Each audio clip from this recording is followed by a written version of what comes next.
വെട്ടുകത്തിയോ കമ്പിപ്പാരയോ തോക്കോ അങ്ങനെ പ്രത്യക്ഷത്തിൽ കണ്ടെത്താൻ കഴിയുന്ന ആയുധങ്ങളൊന്നുമില്ലാതെ നടത്തിയ കൊലപാതകം. പാമ്പിനെ കൊണ്ട് ഉത്തരയെ കടുപ്പിച്ചു കൊന്ന വഞ്ചനയുടെ മറ്റൊരു വശം. പാരാക്വറ്റ് എന്ന കളനാശിനി ഒരിക്കലും ശരീരത്തിൽ നിന്ന് കണ്ടെത്താനാവാത്ത വിധം നടത്തിയ അരുംകൊല. മൊഴികളിൽ നിന്ന് ലഭിച്ച വിവരവും ശാസ്ത്രീയ തെളിവുകളുമാണ് കേസിലെ വഴിത്തിരിവ്.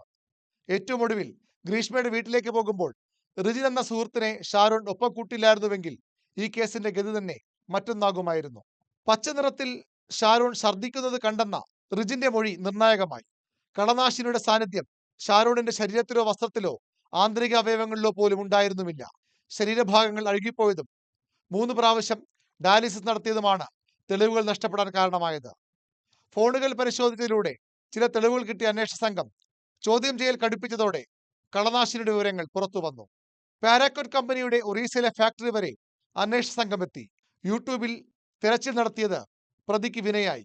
പ്രതിശ്രുത വരനോടും കാമുകനോടും ഒരേ സമയം നടത്തിയ ഫോൺ കോളുകൾ കൂടുതൽ സംശയങ്ങൾക്ക് ഇട നൽകി.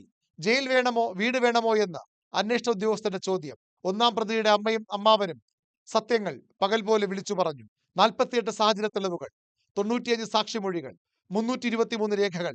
ഇതിനെല്ലാം അപ്പുറം ഒന്നാം പ്രതി കൊണ്ടു നടന്ന ചെകുത്താന്റെ മനസ്സ്. ഒടുവിൽ ഗ്രീഷ്മയുടെ കഴുത്ത് തൂക്കുകയറിന് പാകമായി. V Vinod, News 18, Thiruvananthapuram.